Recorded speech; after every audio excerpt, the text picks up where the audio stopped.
안녕하세요. 집변입니다. 저는 십수년 전 교통사고로 신경계통 희귀 난치병으로 투병 중에 피해 환우들의 실상을 직접 지켜보고, 그리고 저 역시 그런 모든 고통을 직접 겪어내면서 투병 중에 변호사에 도전을 하였고, 우여곡절 끝에 변호사가 되었습니다. 그 이야기는 다른 영상에도 남겨놓았습니다. 그러면서 저 역시 소송의 전 과정을 직접 모두 경험을 하면서 불합리한 관행과 법제도, 그리고 사회적 인식 개선의 필요성을 누구보다도 절감하게 되었습니다. 아무래도 고통은 직접 겪어보지 않으면 절대 그 고통의 깊이와 심정은 가늠해 보는 것조차도 힘들다 보니까 모든 고통과 그리고 소송 과정의 어려움까지 직접 겪은 변호사로서 다른 분들에 비해 실력은 많이 부족하더라도 누구보다도 그 피해 한우들의 고통과 심정, 가족들도 이해해주지 못하는 그 심정, 그리고 소송 과정에서의 그 힘듦까지도 모두 공감하고 해드릴 수 있는 것 같아요. 그래서 한우분들이 가끔 블로그를 통해서도 상담 신청을 하실 때가 있어요. 그럴 때마다 직접 소송을 수행해 드리고 싶지만, 저도 중증의 환자로서 지금 일은 하지 못하고 있기 때문에, 그저 그분들의 고통의 이야기를 들어드리고 공감해 드리는 것밖에 못 해드리고 있습니다. 그리고 아무래도 소송까지 모두 직접 경험하고 수행을 했기 때문에 환자이자 변호사로서 제가 경험한 과정에서의 그 힘듦, 고통, 조언들을 해드릴 수 있어서 그것들이 미약하게나마 그분들께는 큰 힘이 된다고 말씀들을 해주세요.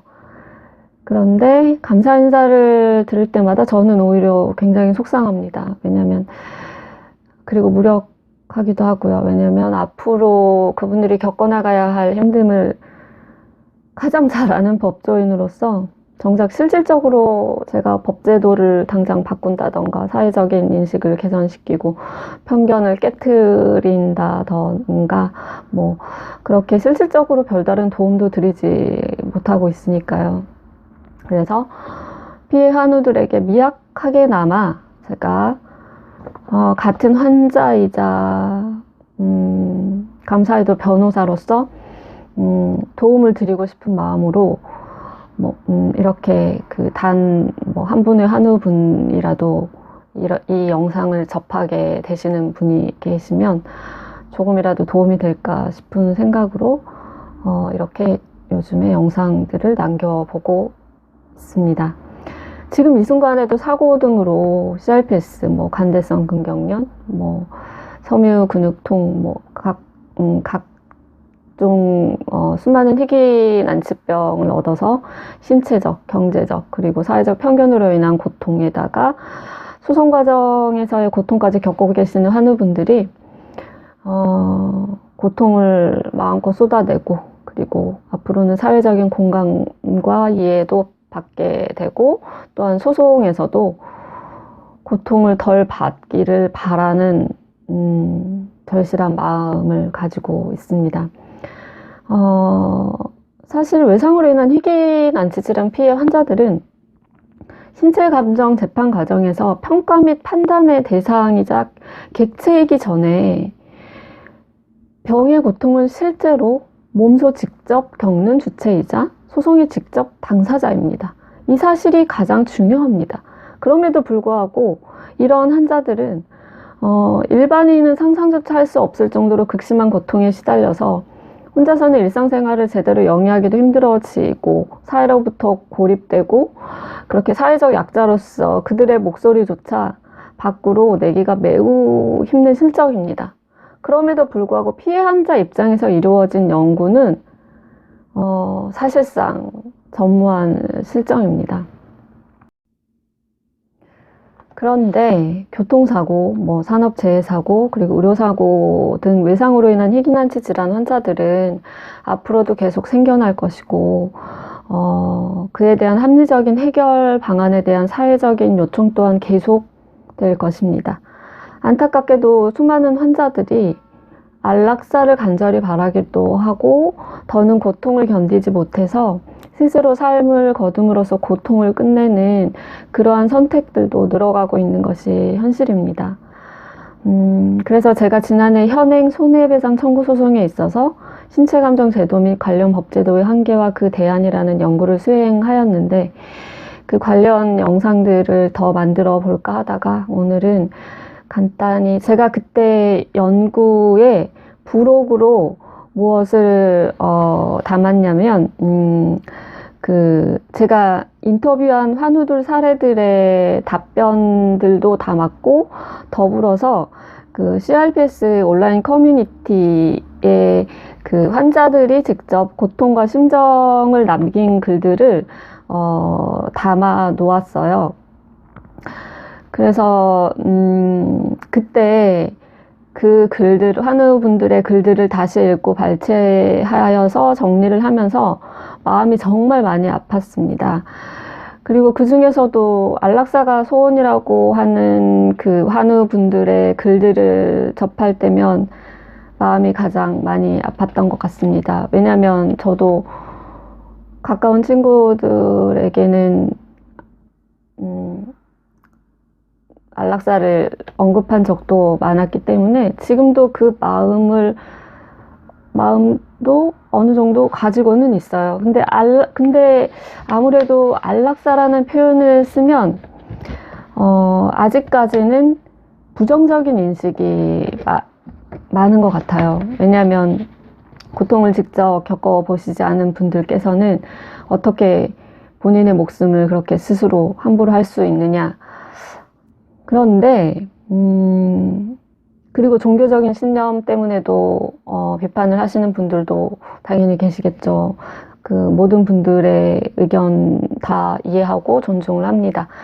하지만 오죽하면이라는 말이 있잖아요. 오죽하면 너무너무나도 살고 싶은데 꿈도 많고 미래도 창창한 젊은 환우들이 오죽하면 안락사가 소원이라는 표현까지 쓸까요? 근데 그때 제가 그 연구를 할 때 그 글들을 발췌를 해서 정리를 할 때 가장 가슴 아팠던 글이 있었어요. 그 글을 하나를 드려 볼게요. 그때 정말 이 글을 읽고는 한우분의 글을 읽고는 펑펑 울었던 기억이 있습니다. 제목 어머님이 인정해 주셨습니다.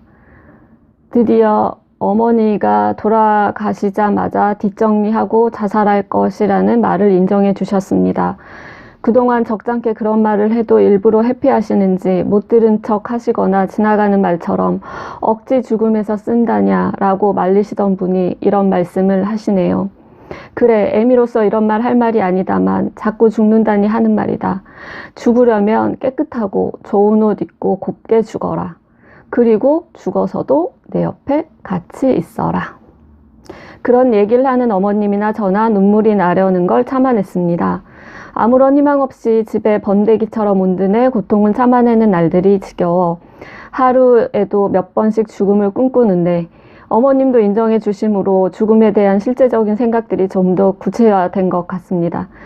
90 먹어 육체는 쇠약할 대로 쇠약하고 정신조차 맑지 않으신 노모에게 할 말은 아니라는 거 정말 잘 압니다. 그러나 세상에 속내를 털어놓은 사람이 단 한 사람도 없고 말해봐야 이해도 못할 사람뿐인 세상에서 어머님 말고는 말할 사람이 없었습니다. 그나마 어머님보다 먼저 갈 순 없어서 아직 살아있지만 어머님 때문에 살아있는 것이 지겨워 같이 죽자는 소리를 입안에서 뱅뱅 돌리곤 했던 적이 한두 번이 아니었습니다. 세상에 둘도 없는 불효자라는 건 너무나도 잘 압니다.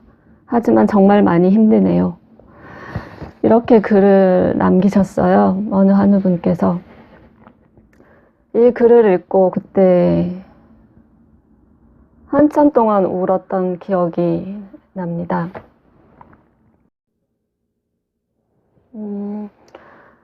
아무래도 암의 고통에 비해서는 이러한 희귀난치병의 고통은 잘 알려져 있지 않다 보니까 사회적인 인식도 제대로 정립되어 있지 못해서 이러한 병증의 환우들은 사회적인 편견 그리고 오해들로 더 큰 정신적인 아픔까지 겪어내야 하는 현실입니다.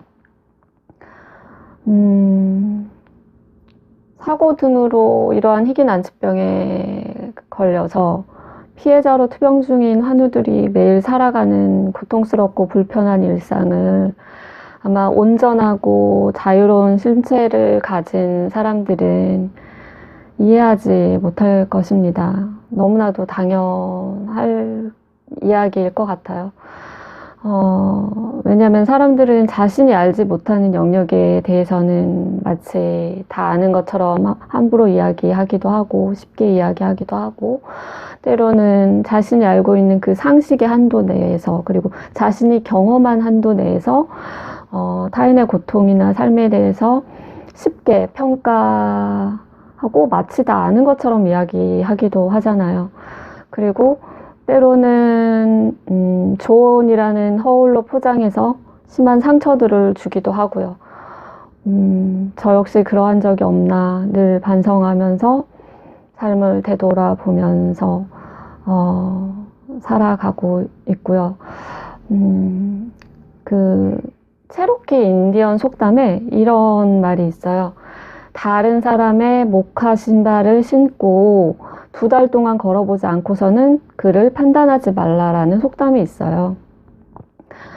그런데 어쩌면 이 너무나도 당연한 이 말이 교통사고 후 10수년의 세월을 환자의 세계 안에서 그 희귀난치병 환우들과 함께 세상을 겪어내면서 제 마음에 매우 깊이 새겨졌습니다.